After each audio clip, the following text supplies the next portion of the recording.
क्यों, आपको तारीफ पसंद नहीं है? तारीफ करने के लिए तेरे चाचा जी हैं। तू चल, मुझे सोना है, जा।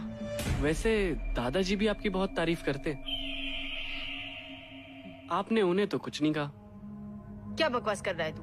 चल जा, मुझे सोना है। जाने अनजाने में पार्ट 4 के कहानी की शुरुआत रवि, जाह्नवी और बाबूजी से होती है। जाह्नवी की प्रेगनेंसी की वजह से रवि अपनी पोस्टिंग शहर में ले लिया था। वहीं जाह्नवी का चक्कर उसके बाबूजी से था, जो गांव से लेकर शहर तक आ गया था। अब शुरुआत में ही बाबूजी और जाह्नवी का सीन दिखाया जाता है। ये सीन काफ़ी इंटरटेनिंग होती है। अगले सीन में सभी डिनर कर रहे होते हैं। तभी रवि बाबूजी से कहता है कि स्वप्निल आने वाला है। स्वप्निल रवि का भतीजा होता है, तो इस पर बाबूजी भड़क जाता है और वह स्वप्निल के आने का कारण पूछता है। तो रवि कहता है उसका ग्रेजुएशन कंप्लीट हो गया है, तो आईटी की पढ़ाई के लिए यहाँ शहर आएगा। शुरुआत में जब तक उसको हॉस्टल नहीं मिल जाती वो यही हमारे साथ रहेगा। अब बाबूजी कहता है हमारा घर तो बहुत छोटा है, कहाँ खाएगा और कहाँ सोएगा, उसको बोलो कहीं और बंदोबस्त कर ले। तो इस पर रवि कहता है वो हॉल रूम है ना, वहीं सोएगा, और अगर अपने काम नहीं आएगा तो फिर कौन आएगा। अब बाबूजी नाराज हो जाता है, गुस्से से खाना छोड़कर कमरे में चला जाता है।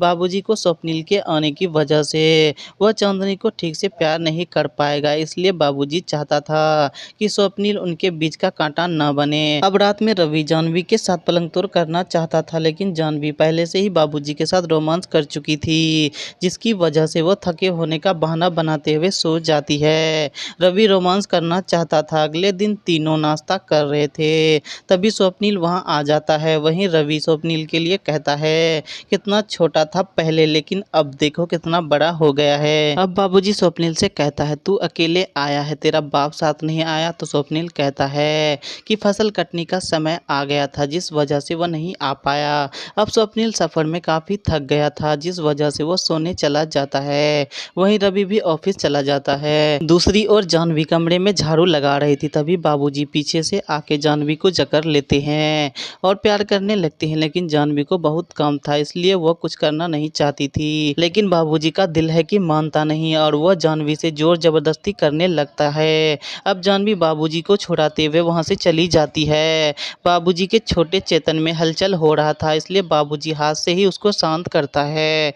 वहीं स्वप्निल कॉलेज के लिए जाने वाला था। जाह्नवी उसके लिए चाय लाती है और स्वप्निल से कहती है कॉलेज तो जा रहे हो, लेकिन तुमने कॉलेज में किसी को गर्लफ्रेंड बनाया कि नहीं। तो स्वप्निल कहता है कि अभी तक तो नहीं, लेकिन जैसे ही बनाएगा सबसे पहले वो आपको बताएगा। और फिर वो जाह्नवी से जानना चाहता था कि शादी से पहले उसका कोई बॉयफ्रेंड रहा है कि नहीं। तो जाह्नवी कहती है जो भी है तुम्हारे रवि चाचा है, वैसे लड़कियों के मामले में तुम्हें कोई हेल्प चाहिए तो मुझे बताना, मैं तुम्हारी मदद करूंगी। स्वप्निल कॉलेज चला जाता है। वहीं जाह्नवी को स्वप्निल के तकिए के नीचे एक तस्वीर मिलती है जो उसके गर्लफ्रेंड ताशा की होती है। वहीं स्वप्निल जब कॉलेज जा रहा था तभी उसके मोबाइल पर कॉल आता है जो उसके कॉलेज फ्रेंड की होती है, और वह स्वप्निल को कॉलेज आने से मना करता है क्योंकि कॉलेज में उस दिन छुट्टी हो गई थी और उसके फ्रेंड लोग सब क्लब जाने वाले थे, तो इसलिए वह स्वप्निल को भी क्लब आने को कहता है। स्वप्निल क्लब नहीं जाना चाहता था, लेकिन जैसे ही उसे पता चलता है कि ताशा भी वहां आने वाली है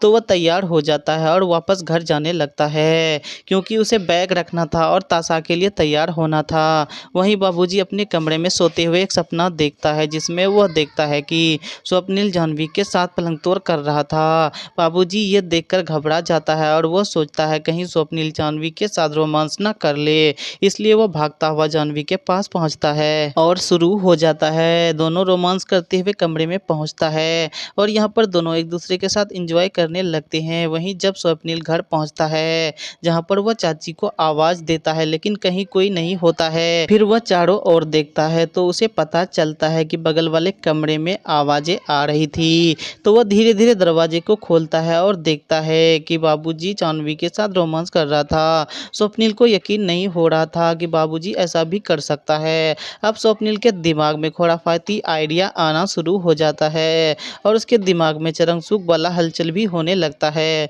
और वह जाह्नवी के साथ रोमांस करने का मन बना लेता है।